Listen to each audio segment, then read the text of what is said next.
In the tapestry of life, where every thread holds a story, America in Black and White emerges as a haven for the voices echoing through the heart of our communities. In this podcast, we wade through the rivers of our collective experiences, celebrating the vibrant hues of change brought forth by the whispers of hope and the roars of action. It's more than just a conversation. It's a journey into the heart of our society, illuminated by the light of those daring to dream and do. Join us, and let your voice be the melody that guides us toward a dawn where every color finds its place in the masterpiece of our shared destiny. Together, let's paint a future brimming with the positives that dwell in our minds and the actions that shape our world. Good evening, family. Welcome to America in Black and White, where we don't just tell stories, we preserve legacies. I'm your host, Charles King, and tonight's episode is a masterclass in resilience, leadership, and transformation. Our guest is a man who has risen from the loading docks of FedEx to the executive suites of corporate America and the halls of federal leadership. He's a strategist, a servant leader, a boardroom visionary, and most importantly, a truth teller. Reginald R. Mebane has spent over 4 decades leading change across sectors from FedEx to the CDC, and now as vice chair of the Family Health Centers of Georgia. He's also an author of The Ghost at the Table, a powerful memoir that lays bare to journey of surviving life, the streets, and corporate America. Tonight we'll explore his leadership, philosophy, his commitment to health equity, his voice as a speaker, and why Frederick Douglass, the great abolitionist and orator, remains the most influential figure in his life and career. This is more than an interview. It's a blueprint for rising, leading, and inspiring, no matter where you begin. Ladies and gentlemen, Mr. Reginald Mebane. Hello, sir. Good evening. Can you hear me? Yes, sir, I can hear you. How are you? I'm doing exceptional on this cold winter Georgia evening. I know that's right. It Ooh, just changed. this bipolar weather is too much. So, can you? Is there anything you'd like to add before we get into the show? I'm just glad to be here. Thankful to be alive and thankful to be able to continue the journey and make life a better place, not only for me, but for others. Yes, sir. So, what I like to do first, when in starting, I like to go into your work as an author, and let's talk about this new memoir that you have. Okay. Can you tell us what inspired you to write "The Ghost at the Table"? I've always considered myself somewhat of a writer, and I actually wrote this book about 6 years ago. But because I was in the federal government as a senior executive, I decided not to publish it until after I retired from the senior executive ranks in February. But I wrote it about 6 years ago, but I've been writing for a long, long time. The first book that I wrote actually came out in 2001. And the name of that book was I Wish Cotton Was a Monkey. Came out in Oh, 2001. There's a story behind the title, real quickly. There's an episode of The Little Rascals, and sitting down in the curb, and they pick up a lamp, and it's Aladdin's lamp, and they see an organ grinder's monkey. And so Spanky starts rubbing the lamp and says, I wish Cotton, who was his little black friend sitting next to him, was a monkey. Cotton roams away. There's an explosion in the background where they're demolishing some building, but the monkey has escaped, and he's sitting by Spanky. Spanky opens his eyes. He thinks that's Cotton, and he's chasing him for the rest of the episode. Well, similar to us chasing our ghost, he was chasing the monkey. And that's kind of the theme of the book that has translated into The Ghost at the Table. So that came out in 2001. And I also wrote a small pamphlet called Black Survival in the Corporation around the same time. And one of the stories that I'll include in The Ghost at the Table was included in an anthology, several anthologies. Number one was Erotic Noir, which came out in 2001 as well, and A Different Shade of Sex, which was an anthology as well of Black erotic writing. And mine was kind of a joke in the sense that there's a story about this young lady who decided to charge me walking past her house, coming home one day. She was charging people to walk in front of the house like a nickel. I wasn't going to pay. And come to find out, if I wasn't going to pay, she asked me to kiss her, which is the love part of the story. I said, no way. So at the end of the day, it was going to be a fight. And I wasn't supposed to fight women, but I couldn't tell you at that time exactly what I was fighting because it was all a blur. The next thing I know, my dad is standing in the street and he says, meet me at the house because I told you not to fight girls. But that I was trying to explain to him that really wasn't a girl. I don't know what it was, but come to find out she had a crush on me. And that's the love part of the story.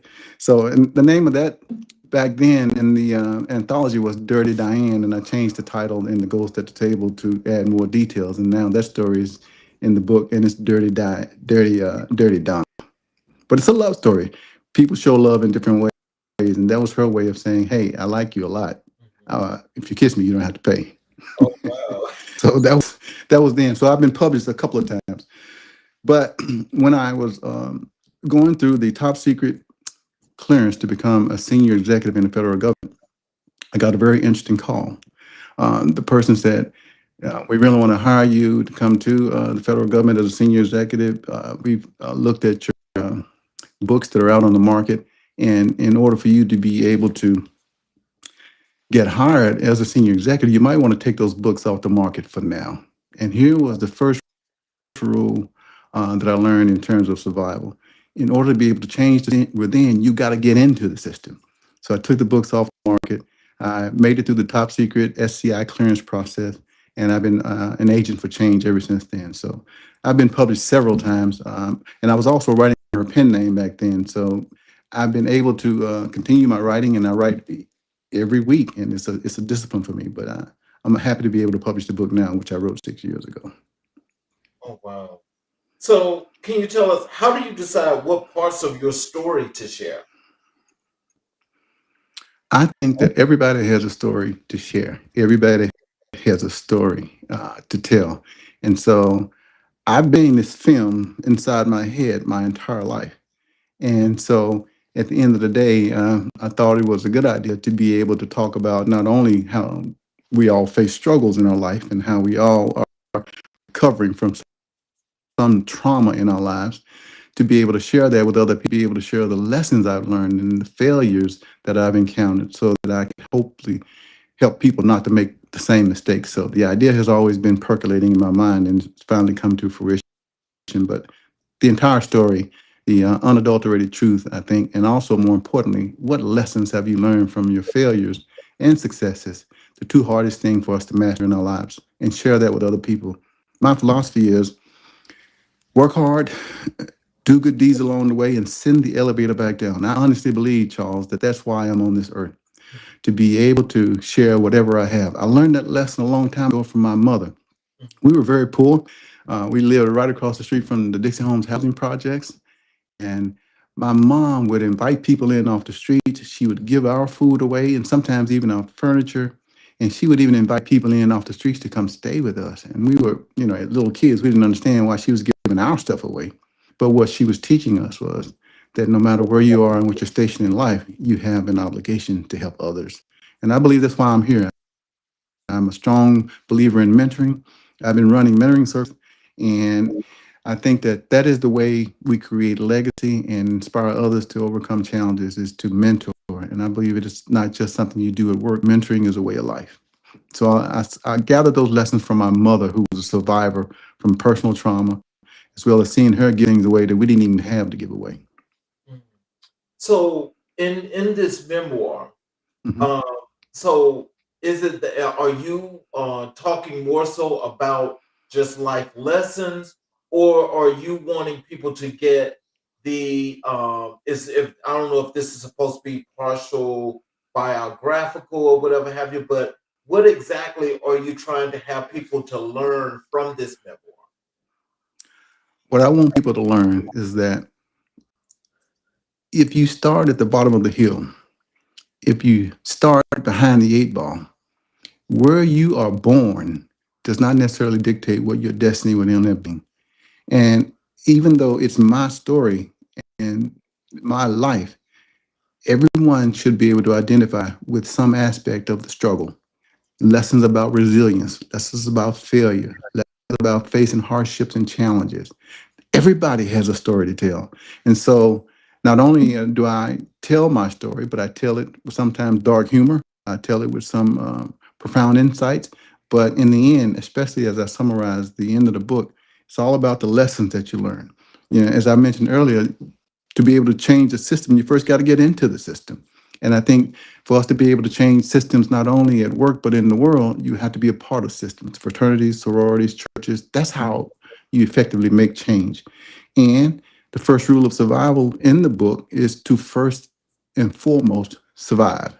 I'm no good at anybody dead. So I got to learn how to, over the years, use the emotional intelligence and social intelligence skills that I've learned and to be able to come into any environment, do an environmental scan, that internal GPS that is inside all of us, that voice, that ghost at the table that follows us around. You have to learn to listen to it. It can be your greatest friend or your greatest enemy. It could save or it could get you killed. That ghost inside of us, being with you all the time, learning to listen to that voice and to maneuver through life and get the social and emotional intelligence skills to be able to be successful in any environment, not just to be successful, but to thrive. That is a skill, especially as you're coming up through the ranks in corporate America, where you have to be able to go into a room, do that environmental scan, and when you're in a meeting, especially in corporate America, when there are high stakes on the table, you could say the wrong thing and it could end your career. So the That is same lessons that I used and learned in the boardroom are the same lessons that I learned on the streets of Memphis, Tennessee, the hard streets of Memphis, Tennessee. My my first girlfriend, her brother was a pimp, and I didn't know it at the time. And my mom would tell me, "Stay away from those people," you know. But you know, the more she told me to stay away, the more I went over there. And there was one of the brothers who was I called him an Oldsmobile. mm, He didn't have a Cadillac, he had an Oldsmobile. So and I would see him going out at night and they all dressed up, you know, and I said, "Well, you know, where you all going?" They said, "Well, we work the night shift." I said, "Well, I want to work the night shift. Looks like it's a pretty good gig." But he would pull me aside at times. He would call me young blood. He would say, "Young blood," you know, he would teach me these lessons, like I was just telling you. You know, first of all, you got to learn how to survive. Then you got to learn how to follow the money and make the money work for you. You got to take care of your family. You got to build alliances, and you got to understand that you know a person with a title doesn't necessarily have the power. But in the end, it really is about taking care of your circle and creating that circle of trust and that circle of vulnerability that follows you for the rest of your life. Now, those lessons on the street translate into the boardroom as well. Go to any boardroom meeting. Who do you have? Major players at the table, supporting cast around the wall. Saying the wrong thing, not understanding how the money works, not being able to follow your instincts and have emotional intelligence about being able to read the room could cause you your career. And your career could die at any given time. Same lessons from the street apply to the boardroom. so like let's go back to your going back into the federal government when you decided to do that. And I want you to tell me what was your whole thought process in doing that, because let me just tell you, I too was once a federal employee. I was at the Hmm. Department of Labor. And I want you to know this. That experience was one that was second to none, and I don't miss it. And it got to the point that I honestly decided that despite the money that was being earned, it was not worth doing. It was not worth doing. And so, can you tell us what was your thought process in going back into that?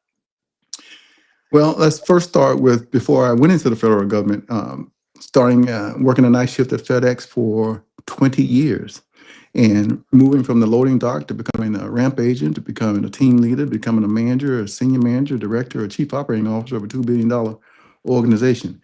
Working a night shift for 20 years. While I worked a night shift, I got graduate degrees. I was a psychotherapist in private practice for 10 years, got a certification in clinical hypnosis, worked with gang members and sexual trauma victims, gave up my private practice and my teaching to travel around the world for FedEx internationally. And let me tell you this, I am forever grateful for my experience at FedEx FedEx, which gave me the foundation in terms of leadership that carried me forward to today. And by working a night shift, I was able to do those other things, become a psychotherapist. I was able to be able to teach at 3 different universities: Georgia Tech, University of Memphis, University of Buffalo. But after 20 years in corporate America and working a night shift for 20 years and ultimately moving to the day shift and becoming the chief operating officer of a $2 billion company, I had the opportunity to take an early retirement. And as much as I love FedEx and as much as I'm grateful for FedEx, I do not miss that life. Now, absolutely positively overnight. And by the way, if you ever watch the movie Castaway with Tom Hanks, you'll see me in the party scene when they rescue him from the island. They want a real FedEx executives. The best people and some of the best leaders I met in my life and that I learned from at FedEx. I'll be forever grateful to Fred Smith for founding that company and giving me that training, that insight. But I don't miss it. So I was given the opportunity to take an early retirement, and a recruiter reached out to me and said, "Hey, do you want to become a senior executive in the federal government?" I said, "I don't have any idea what that means." She said, "There's a branch of executive management in the federal government called the Senior Executive Service. It's the equivalent to being an admiral or general in the military. As a matter of fact, just like admirals, generals, we get our own flags." So I was able to get through that process and become the chief operating officer, my first job for 5 years for the Coordinating Center for Infectious Diseases. But what drove me to that, I had the opportunity now to really do something that I believe helped me to change the world. The big thing from FedEx that led me to be able to change the world, I think, was to actually sign the contract working on a team to create modern vaccine supply chain delivery for the vaccines that save lives around the world. I actually signed the contract that happened.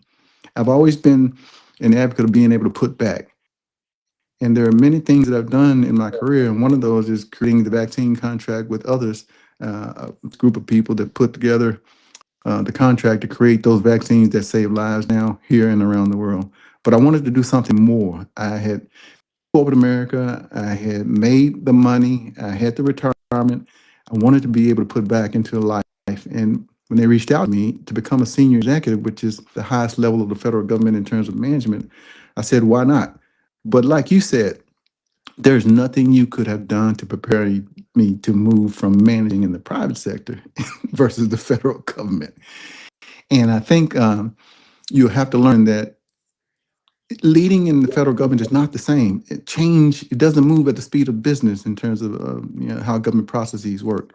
The bureaucracy a lot of times is slow. There are things that do move at the speed of business. For example, vaccine supply chain, which is what got me to the federal government, helping to create a modern vaccine supply chain. But ultimately, creating a whole different set of skills called legislative leadership skills, where you have to be able to have the ability to influence people to get things done, not necessarily having direct managerial authority. For example, when a manager hires a person in the federal government, they don't extend the offer letters. He does that. Finance doesn't work the same way. A whole different set of processes. And so, before I took the job in the federal government, someone said to me, "You might want to, if you want a friend, get a dog, because it's going to be hard to find friends when you move into that environment." And I tell you, it has been the most difficult and the most rewarding thing I've ever done in my life. Working with some of the bravest people in the world who put their lives on the line to save lives around the world. But leading people that brilliant, leading doctors and scientists and technicians, my God, that's very difficult. Knowing that you don't have direct managerial authority, that you have to be able to influence, you have to be allies, and it goes back to those skills that I talked about earlier: emotional and social intelligence. Building my own alliances, making sure that when I had difficult things to do, that I had a partner who was my partner in running the Infectious Diseases Center, to be able to deliver those messages, and building my own relationships, having skip level meetings, and building my own internal group credibility. It was very, very difficult, but also very, very rewarding. And it was 20 times more difficult leading in the federal sector than it is in the private sector. I tell you, people don't really understand that how difficult it is. There's a book called Good to Great in the Public Sector, or Not-for-Profit, or Social Sectors. And it's written by Jim Collins, the same person who wrote Good to Great. And it talks about what I'm talking about, how difficult it is to be able to get things done if you don't have the ability to be able to read the room, the social intelligence to build relationships and get things done, not through direct managerial authority, but through legislative leadership skills. Tough, but rewarding. Wouldn't want to do it again, though, Charles. Oh, I can imagine. So, can you tell us what was the most difficult chapter to write and why? The most difficult chapter to write in the book to me was the day I saw my father die. Um, my mom and dad separated when I was around 10 years old, and for several years we lived with my father. And so when he died, my mother came back into our lives and was able to get us out of a one-bedroom, rat-infested apartment. We got Section 8 housing and food stamps. Herein again, my willingness to and desire to put back, because those are the things that helped me get to where I am through public assistance and public housing. And so the night that my father died, I actually watched him have a heart attack. And as I watched him have a heart attack, my little sister was standing beside me and she was crying, Daddy don't die, Daddy don't die. But he did die. And I actually got up and went to school the next day.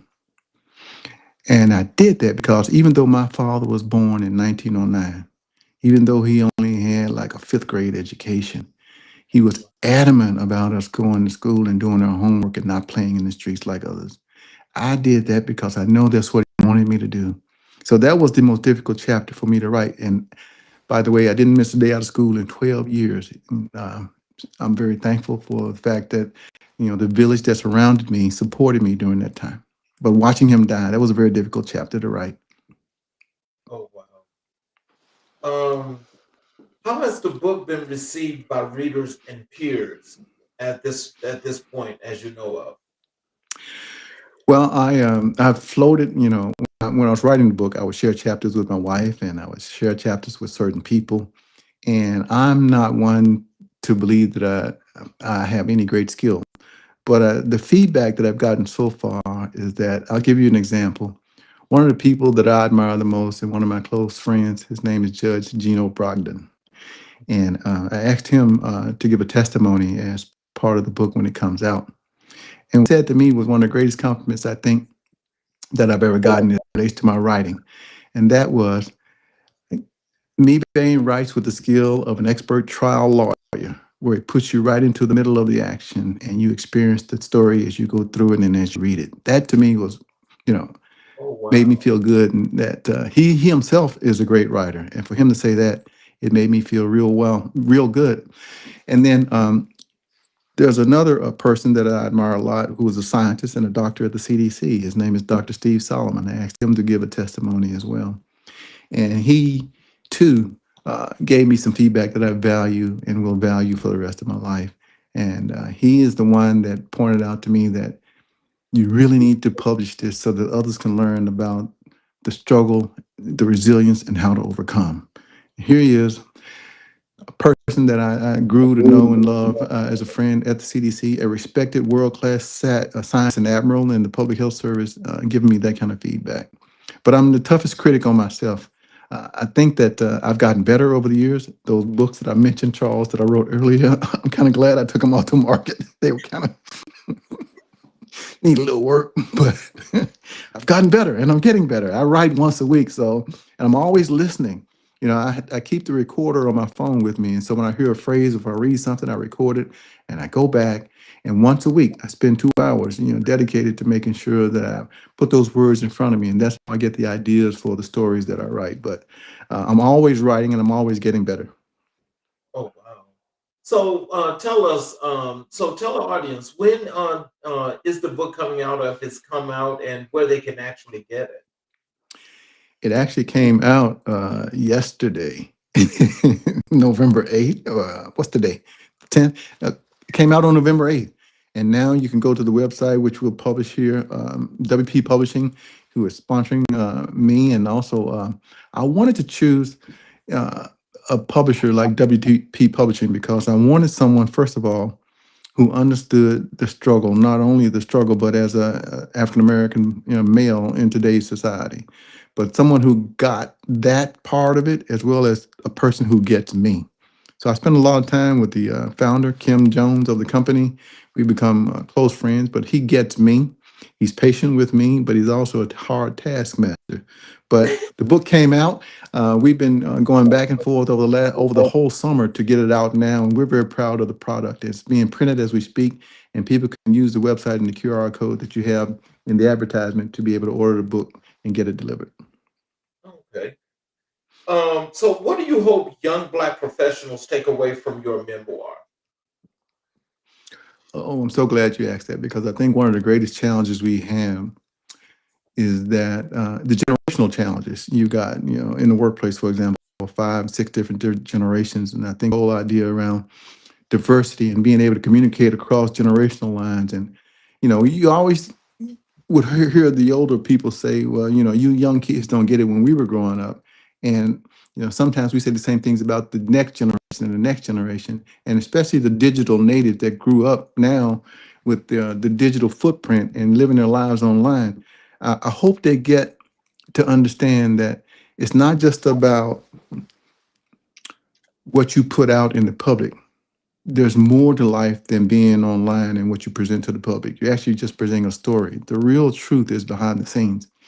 The real truth is being able to climb the mountain, to overcome the struggles, but to enjoy the journey and the view as you go along and to try to make sure that the world's a little bit better off because you were here and the things that you did and created in terms of your legacy.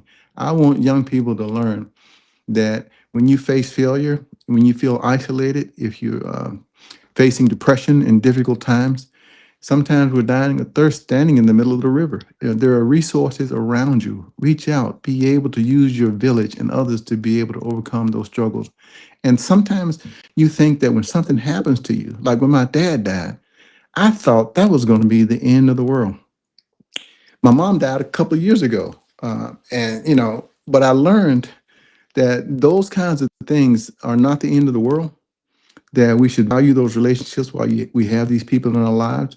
But sometimes all the difference can be made in just being able to persevere and to hang on and to muscle through the challenges of life. There's so much more to life than what's happening today. Don't get caught up so much in today and forget that there's an entire world ahead of you. That's why when I was a young kid, I used to, we only had a black and white TV and we couldn't afford a color TV charge. So we would take like an orange sheet of paper, cellophane. That was our color. I would say sometimes we were so poor we couldn't afford music on the radio. We just look at the radio. But when I saw these movies about people in other countries, I used to watch those Bing Crosby movies and the travel movies and the travel logs and National Geographic. I said, one day, I want to see the world like that. And I've been fortunate enough to be able to do that. Just got back from Malta about a month or so ago. Was in Vancouver. I've traveled to so many different countries I've lost count. But see the world and understand that there's one thing to be in the digital world. It's another thing to be a slave to the digital world. It's okay, to be engaged on social media, but don't be a slave to the phone. Look up, learn to smell the roses and enjoy and create the moments and savor them, and also try to make sure that you're engaged in life fully outside of what's happening in the digital universe.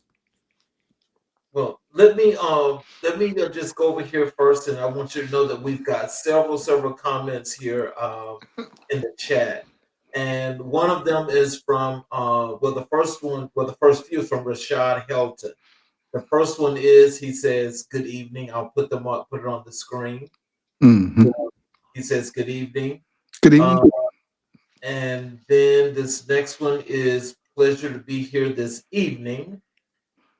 And we go down to I guess this was a part of our conversation where he Hmm. says, "Oh wow, it was an interesting title." He was talking about your book, and then he goes and he says, "Congratulations." That is, I'm sure, about the launch date. Hmm. Um, and so my next one is, where are you? This is on the screen here. He says, "Interesting." Um, let's see. He goes here with this one. He says, humility at its finest. And um, go with, you know, it says learn how to survive, because actually, which I wanted to come back to you on, is Mhm. that what you wanted young professionals to learn. I would think the one thing that they should take from, at least, especially when you were giving that synopsis as to how you guys were living, is that they should take resilience from your Mhm. story, because I mean, there's lots and lots of strength, and to get to this point and to come through that, and to be able to tell this story in a way that everybody should understand it. All right. um, he says here, so very true. um, Valuable life lessons learned. And he also, this is a longer one here. It says, understanding the name of the game, Mhm. reading the room, and understanding the puzzle pieces and how they all fit together. Right. So, with these, if you like, I mean, is there anything that you like for Rashad to know with these comments that he's given out, that you'd like for him to take from any of this? Yes. First of all, thank you, Rashad, for being engaged and for listening and giving me this real time feedback. I want to share something with you, Rashad, that is. Uh, there's a chapter in the book when I was about my first day of school, and it's called character building, and it was the way I was raised. And so not only how I was raised, but how my wife and I have raised our daughters. Our daughters have black belts in karate, respect for authority, integrity, perseverance, self control, those things you learn in discipline and karate. But when I was my first day of school, Rashad, I was sitting, I'll never forget, first row, third seat. And I was a mama's boy, and I was sitting there and I was crying. And so my first grade teacher, Miss Brady, I'll never forget, she came over to me and she put her arms around me, and I'm whimpering. She says, as I sat there, this is from the book, and this is how I think my character was built a long time ago in a galaxy far, far away. I sat there whimpering in a whiny voice with the staccato cries until she motioned me to her desk. It was the first day of the first grade, and I missed my mom. I tried to explain to her through the sobs in my throat that, I really missed her and I wanted to go. Her blank expression and gentle touch and calm demeanor were like breadcrumbs, leading me and inviting me to open up and to spill everything, to believe, if only for a moment, they would all be okay. This is Mr. Brady talking to me. There, baby. It's going to be all right. Come here. I want to introduce you to someone. She coaxed me and I complied. She held me gently in one arm and opened the desk drawer, and she said, I want to introduce you to my friend. So slowly, she pulled a 2 foot long razor strap from its home inside the shower desk drawer. She said, Mebane, you see this strap? Her sharp and dangerous tone was very different now. She struck me like an assassin's bullet from a silenced gun. His name is Mr. Fix-It. Now, if you don't stop that crying and foolishness, you and he are going to get to know each other very well. You hear me? I stood there stunned and blindsided by the sting of her emotional betrayal. Yet it felt familiar. After 6 years spent ringside of my father's three-ring circle of a home, I could still see her hypnotic glare today. My GPS, the ghost at the table, screamed to me, "Shut the hell up! Get back to your desk and comply." And I did exactly that. And like I said earlier, I didn't miss a day out of school. I was a model straight A student with picture perfect attendance. I had the luxury also to witness Mr. Fix-It being used on other people. So you're never going to get me. And I behaved myself. And I learned early on that, resilience, sometimes change, you might not like it, but you have to be able to move through it and move on. And that's what she taught me early on. And all my teachers were that way. They were very strict disciplinarians, but the mere threat of me getting a beating was enough to scare me into obedience. And what it did to me on the inside, good or bad, was another story. And I think that was part of the character building. That's what I want to pass on to you, is that the way we raise our kids and learning resilience is very different now. But in the end, if we want to help our children to overcome and to learn these lessons, we have to model the way and show them and also put boundaries in place so they understand that there are consequences for their behaviors, both positive consequences and negative consequences. But there have to be consequences either way. Teaching your children about responsibilities and accepting authority and respecting authority, I think, gives you a foundation for life. And that's what I learned first day of school, third row, crying in my seat. Well, there's another comment here. This one from Bishop uh, Hartzell Clifton Shirley, and he wants to know, what did you learn from FedEx?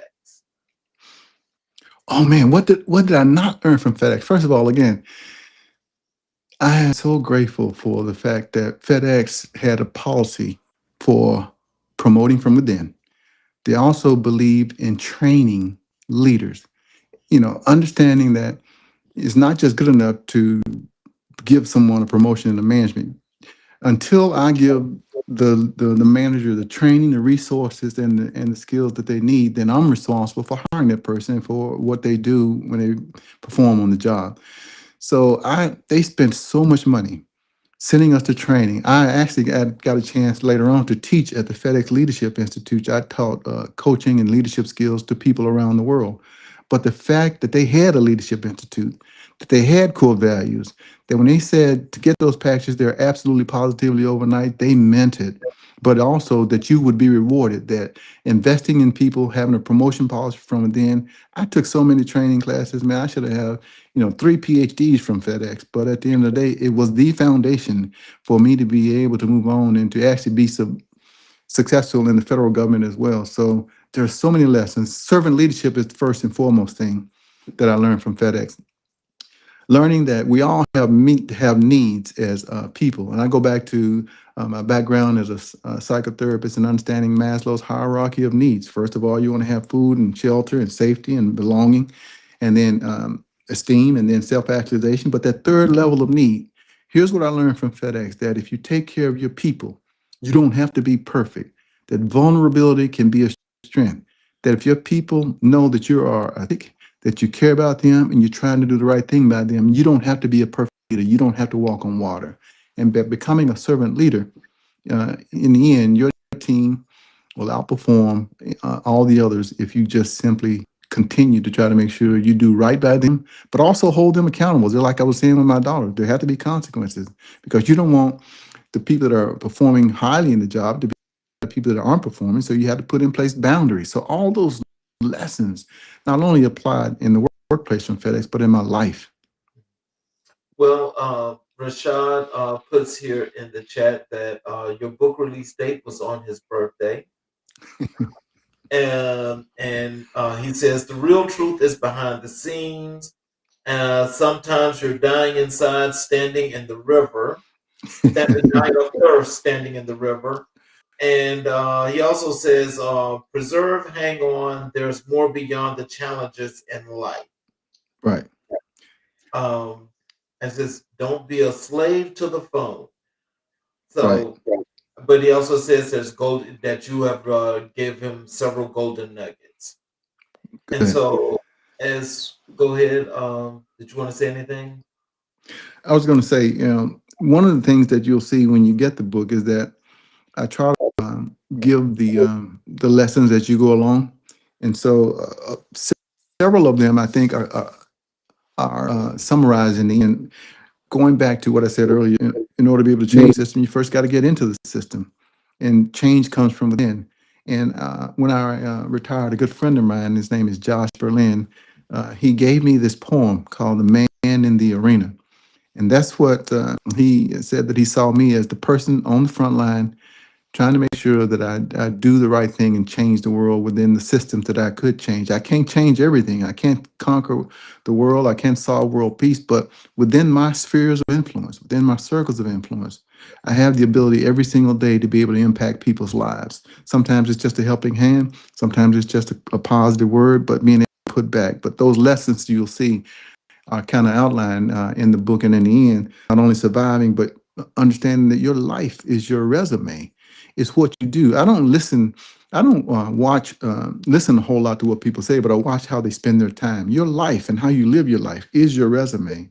And what means the most to you is how you spend your time and who you spend your time with.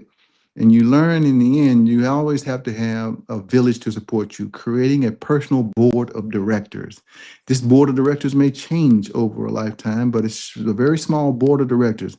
Just like in any relationship, one person or one mentor can't give you everything. You want to have somebody you can turn to professionally. You want to have somebody you can turn to spiritually, someone you can turn to get financial advice. You got to have a small board of directors to help guide you through the challenges that you're going to face professionally and personally. And you learn also that vulnerability is a strength. I said as a leader and a servant leader, I don't have to be perfect. And Lord knows I'm not. Just ask my wife or my daughters. But in the end, I know that they love me and they know that I'm doing the best that I can to try to make sure I do right by them. And that's how vulnerability becomes a strength because they'll go to the ends of the earth for you if they know that you're authentic. Real estate matters. Where you're born, your zip code. This whole idea of me working in the federal government and for an organization like the Centers for Disease Control, working for the Family Health Centers of Georgia, where you're born can dictate the health disparities, health challenges that you face later on in life. And being born next to a highway or not being able to, or living in a food desert. I lived in a food desert and I know what it takes to be able to have healthy food and how that can create chronic diseases. But your zip code matters, and so being able to break beyond that and try to go back in and work for organizations that change and address those health disparities is crucial. Um, and then your brand matters. You turn on you go to Instagram, you go to YouTube, people are living their whole lives out in public. And for what? In the end, you learn to keep certain things to yourself. Even though I'm not a digital native, I do remain active on social media, but I'm very careful about what I share because once you put it out there in the world, you cannot take it back.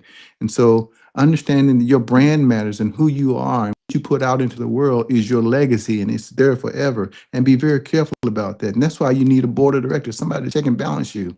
I can't walk out of the house wearing, mismatched clothes or looking, askew. Somebody's going to check me before I leave the house, hopefully.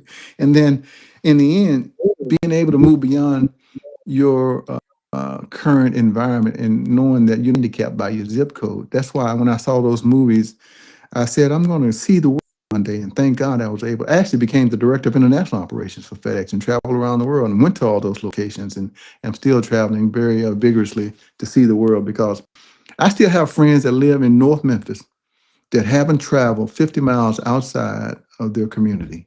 And that's to me is a tragedy, but it's a reality. And so I'm not being judgmental, but I'm saying you're trapped by what's in here and not necessarily by your zip code.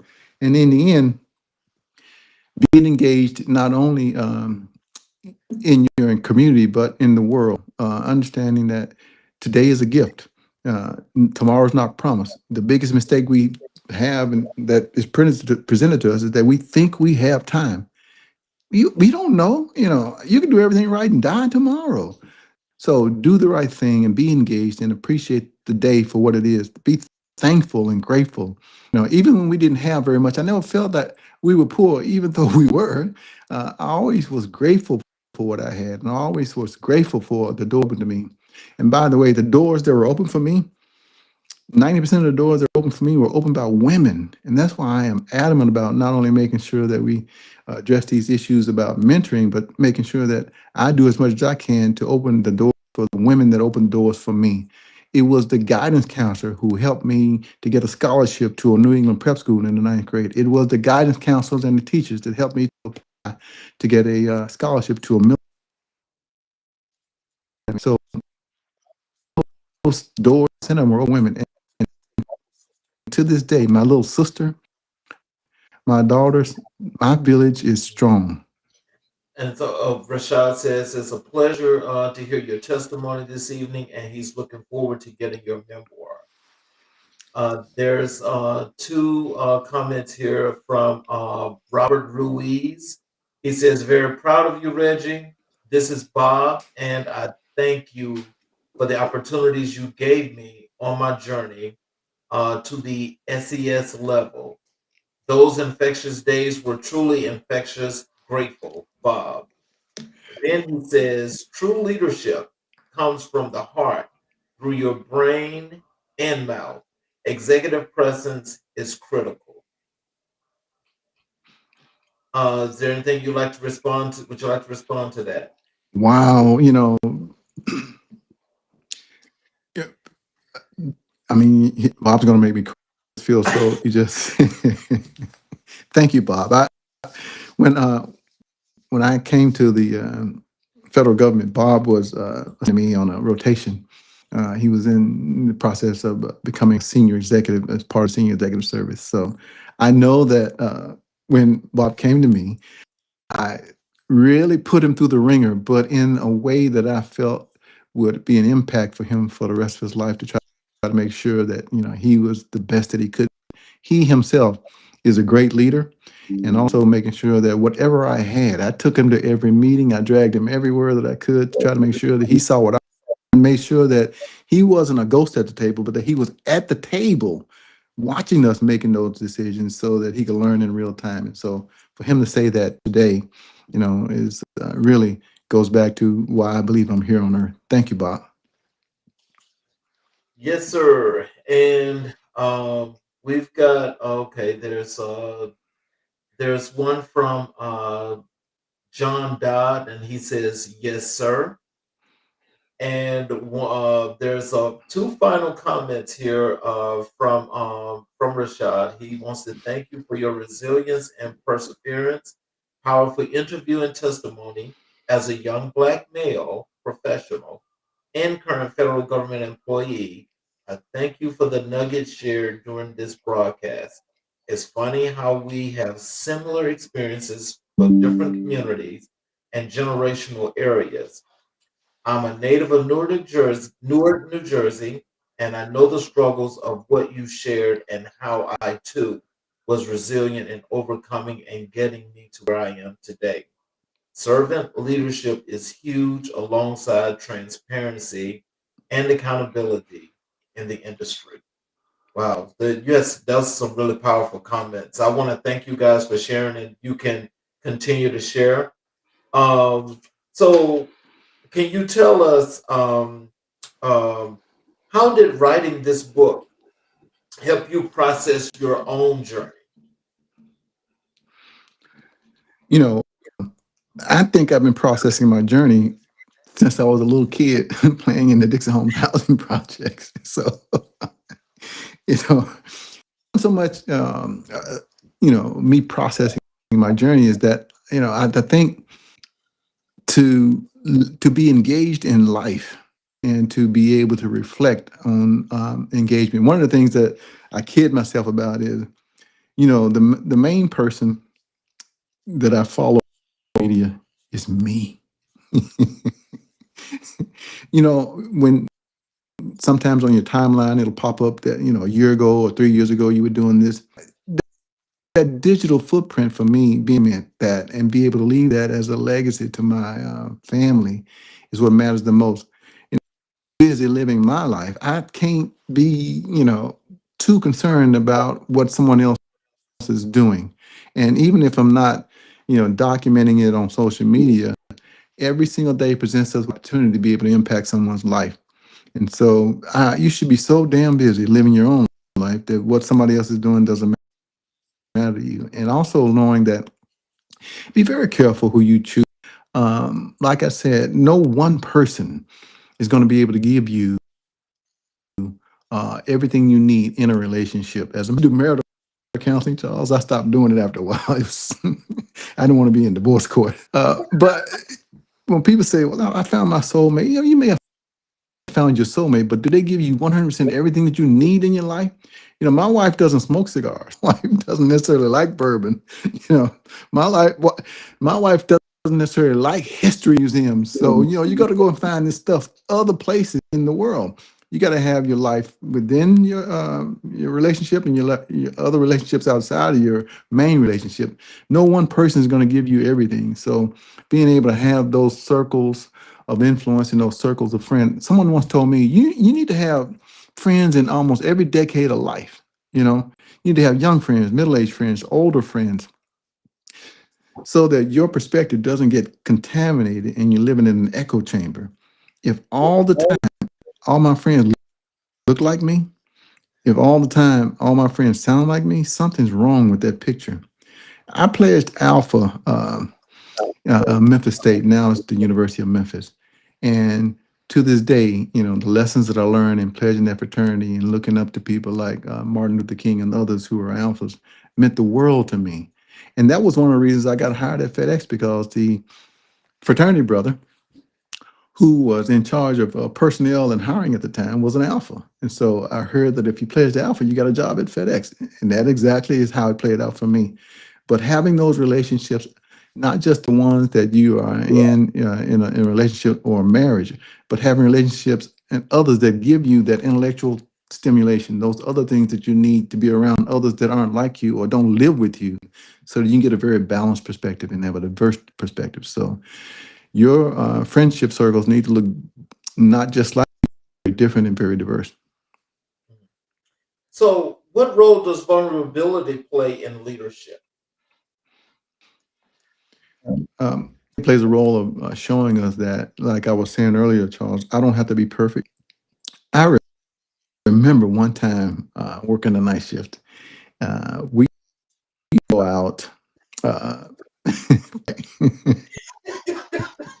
Oh, wow. we worked night shifts out, happy hour. Then we go to work. Well, that was not such a smart thing to do. So one time I'd had a little too much, and I went into work anyway, right? And I was the team leader at the time. Okay. And so I was so torn up that I sat down in the middle of the operation on the floor. And do you know that my team surrounded me so that the manager couldn't see me?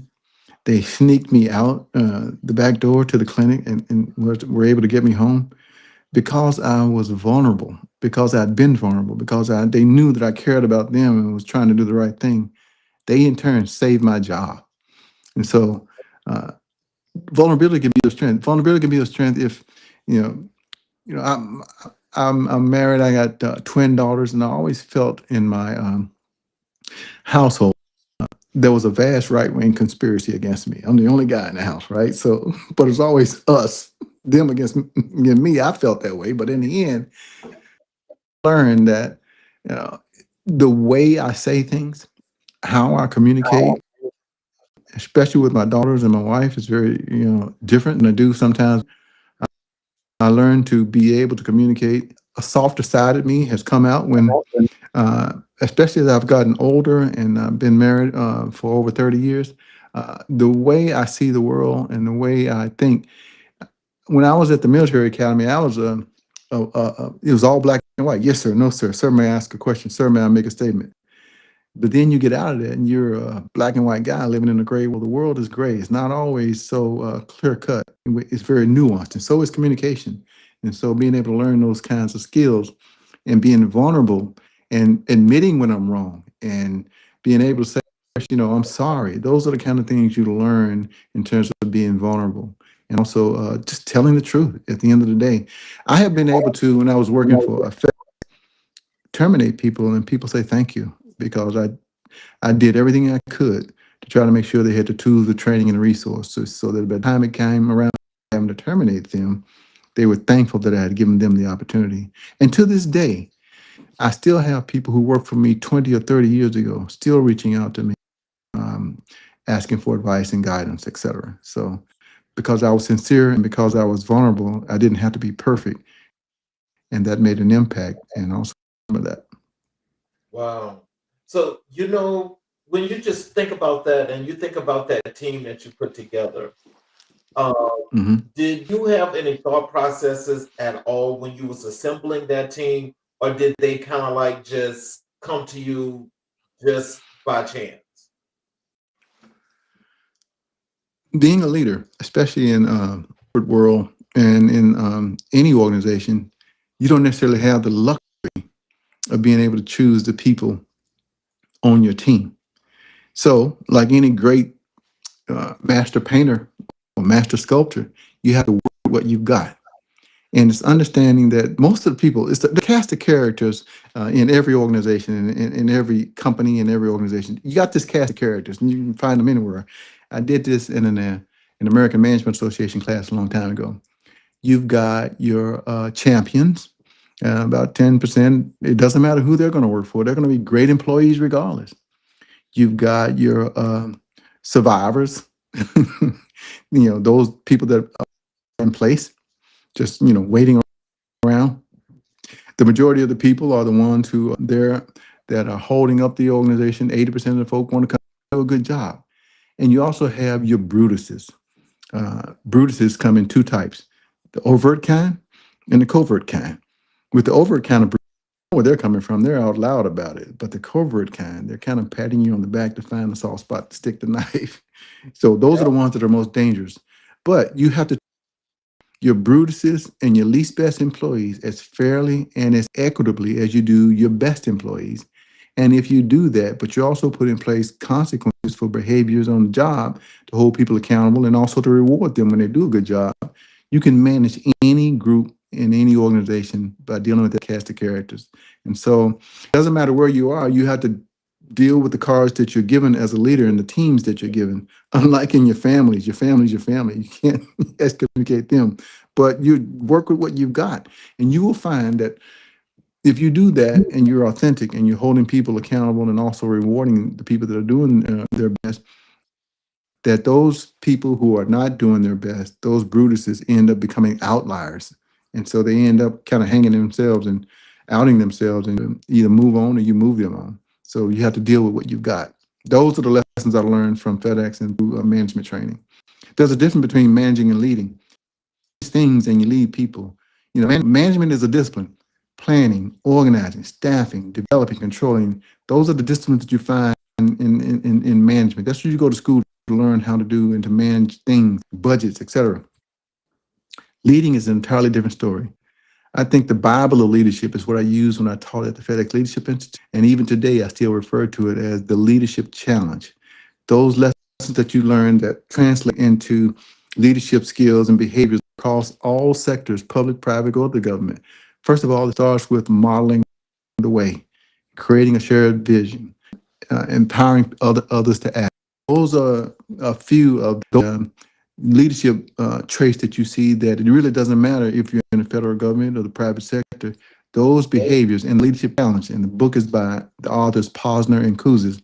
You learn that those are the things that you learn as a leader that are the blueprint for a lifetime. It's called the leadership challenge, with modeling the way, walk the talk, and then making sure you create an environment where you train and give people the power to be able to act they need to do. I used to always say, Charles, on any given day, challenging the process is part of that behavior. On any given day, if someone wasn't glad to see me come in or happy to see me leave, I've not done my job. So putting in place the consequences, both the positive consequences and the challenging consequences that hold people accountable to what you do as a leader. And you will be successful where you're leading, whether it's the church, whether it's in the private sector, or whether it's in the government.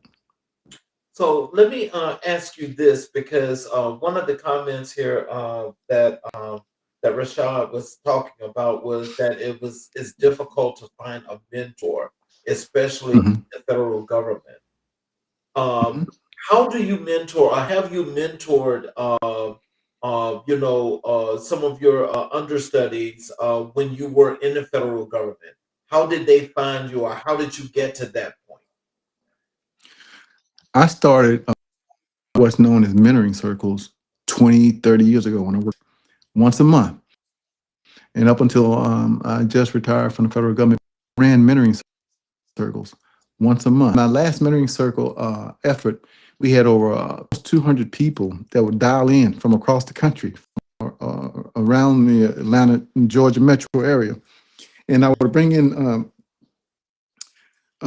guests to talk about leadership, about finance, to talk about things in terms of life and lessons, etc.